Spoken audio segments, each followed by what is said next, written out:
ម៉ាក់ថ្ងៃនេះខ្ញុំបានទិញឆ្អឹងជំនិតជ្រូកដែលម៉ាក់ចូលចិត្តតាមម៉ាក់ចង់យកវាមកធ្វើអីដែរម៉ាក់ចង់ចៀនឬធ្វើស៊ុបស្រេចតែកូនចោះកូនជួយធ្វើអីក៏បានស្នាដៃកូនធ្វើម៉ាក់ពេញចិត្តទាំងអស់ហ្នឹងមិនអីទេម៉ាក់កូននឹងធ្វើពិសេសសម្រាប់ម៉ាក់ម៉ាក់ចង់យ៉ាងម៉េចក៏បានដែរអូចៃដន្យមែនក្រៃនាងជាមិត្តស្រីរបស់កូនប្រុសខ្ញុំមែនទេនោះជាម្ដាយក្មេករបស់នាងអង្គុយលើកៅអីរុញពេញអញ្ចឹងពិតជាគួរឲ្យអស់សំណើចមែនពីមុនពេលនាងនៅជាមួយកូនប្រុសខ្ញុំរស់នៅជាមួយគ្នាយ៉ាងមានក្តីសុខប៉ុន្តែមិនយល់ព្រមទេ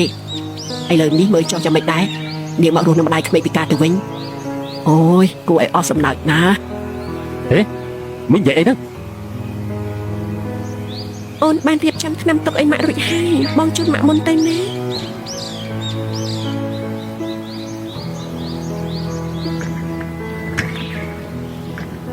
យ៉ាងម៉េចស្ដាយក្រោយហើយមែនទេអូនប្រុសយើងគេនៅទំនេរ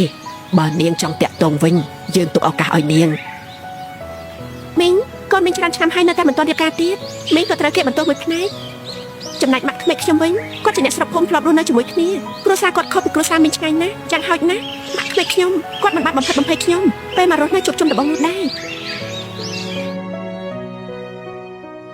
ម៉ាក់ខ្ញុំប្រាប់ម៉ាក់រួចហើយថាសុធីងធំក្នុងកញ្ឆាយមិនបានទេជើងដាក់ស្លឹកកាឆាយក្នុងស្នូលលំប៉ៅតិចសោះវាស៊ីតែប្រហែលសោះមិនច្រើនផងមិនក៏នាំរឿងច្រើនម្ល៉េះមកពីឯងចេះតែតាមចិត្តវាពេកនឹងហើយម៉ាក់មិនអីទេបានហើយ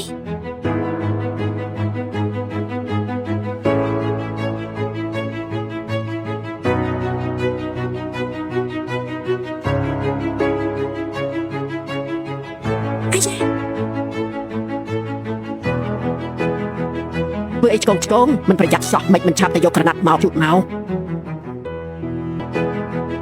ធ្វើអីឆ្កងមិនប្រយ័ត្នសោះមិនឆាប់តែយកក្រណាត់មកជូតមក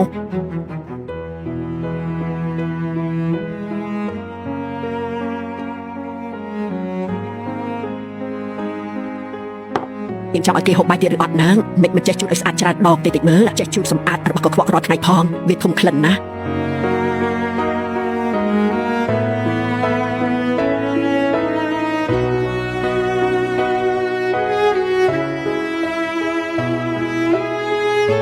សូឡាងប្រាប់ម៉ាក់ថាកូនចូលចិត្តញ៉ាំហឹសដូច្នេះម៉ាក់ក៏បានស្រាវជ្រាវរូបមន្តម្ហូបស៊ីឈុនពិសេសគាត់ធ្វើម្ហូបស៊ីឈុនប្រមាណមុខនេះឲ្យ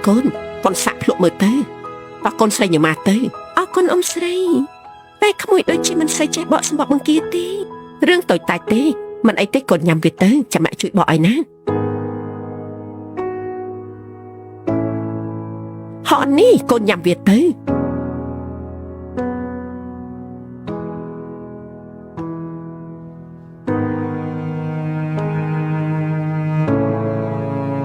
ថែមទាំងមិនដែលចាត់ទុកកូនប្រសាស្រីរបស់គាត់ត្រូវរបស់គាត់នោះឡើយនាងទិញរបស់ច្រើនម្ល៉េះកូនប្រុសយើងរកលុយបានតិចតួចមិនទប់ការចំណាយរបស់នាងបានទៅរបស់ទាំងនេះគឺខ្ញុំទិញប្រើលុយខ្លួនឯងទេ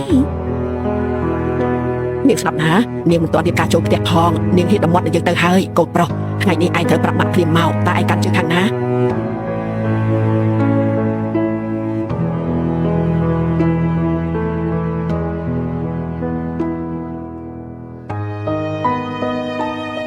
ថ្ងៃស្អែកជាថ្ងៃខួបអាពាហ៍ពិពាហ៍របស់ពួកយើងតែអូនតែស្អែកនេះម៉ាក់ត្រូវទៅពិនិត្យសុខភាពផងថ្ងៃស្អែកគ្រាន់តែពិនិត្យសុខភាពធម្មតាប៉ុណ្ណោះទេម៉ាក់ទៅខ្លួនឯងបានហើយសូឡាំងកូននាំស៊ូធីងដើរលេងឲ្យសប្បាយទៅការចំណាយថ្ងៃស្អែកឲ្យសូឡាំងគេជាអ្នកចេញទាំងអស់មិនបាច់សន្សំលុយឲ្យគេទេអ៊ំស្រីមនុស្សស្រីរៀបការមិនត្រូវមើលលើប្តីទេម្ដាយក្មេកក៏ត្រូវមើលដែរតាំងពីខ្ញុំរៀបការចូលគ្រួសារមួយនេះមកម្ដាយក្មេករបស់ខ្ញុំចាត់ទុកខ្ញុំដូចជាកូនស្រីគាត់បង្កើតអញ្ចឹងតាំងពីរឿងតូចដូចជាការហូបចុកស្លៀកពាក់ការរស់នៅរហូតដល់រឿងធំដូចជាពេលខ្ញុំសម្រាប់កូននិងពេលខ្ញុំសរសៃខ្ចីសុទ្ធតែទទួលបានការថែទាំយ៉ាងដិតដល់ពីម្ដាយក្មេករបស់ខ្ញុំពេលប្តីប្រពន្ធខ្ញុំមានចំនួនគាត់តែងខ្វល់ខ្វាយពីអារម្មណ៍របស់ខ្ញុំជានិច្ចជាម្ដាយក្មេកខ្ញុំដែលធ្លាក់រងរបួសដល់ចៃដន្យគឺដោយសារតែគាត់ជួយមើលកូនឲ្យខ្ញុំដូច្នេះការដែលខ្ញុំល្អចំពោះគាត់គឺខ្ញុំធ្វើដោយស្ម័គ្រចិត្តទាំងអស់ពីបេះដូងពីមុនខ្ញុំមិនចង់រស់នៅជាមួយឪពុកម្ដាយខាងប្រុសទេព្រោះខ្ញុំមិនចង់រៀបការហើយមានបញ្ហាគ្រួសារដោះស្រាយមិនចេះចប់និងការងារផ្ទះធ្វើមិនចេះហើយប៉ុន្តែពេលនេះខ្ញុំជ្រើសរើសរស់នៅជាមួយម្ដាយក្មេករបស់ខ្ញុំព្រោះគាត់ធ្វើឲ្យខ្ញុំទទួលបានភាពកក់ក្ដៅដូចជាគ្រួសារទី2និងក្ដីសុខដែលមានអ្នកជួយជ្រោមជ្រែងពេលយើងលះបង់ការនឿយហត់អ្នកដែលផ្ដល់ក្ដីស្រឡាញ់នឹងទទួលបានក្ដីស្រឡាញ់តបវិញអ្នកដែលផ្ដល់ពរជ័យនឹងទទួលបានពរជ័យត្រឡប់មកវិញអ្នកដែលមិនចេះផ្ដល់ក្ដីស្រឡាញ់នឹងមិនទទួលបានការតបស្នងនៃក្ដីស្រឡាញ់ជារៀងរហូត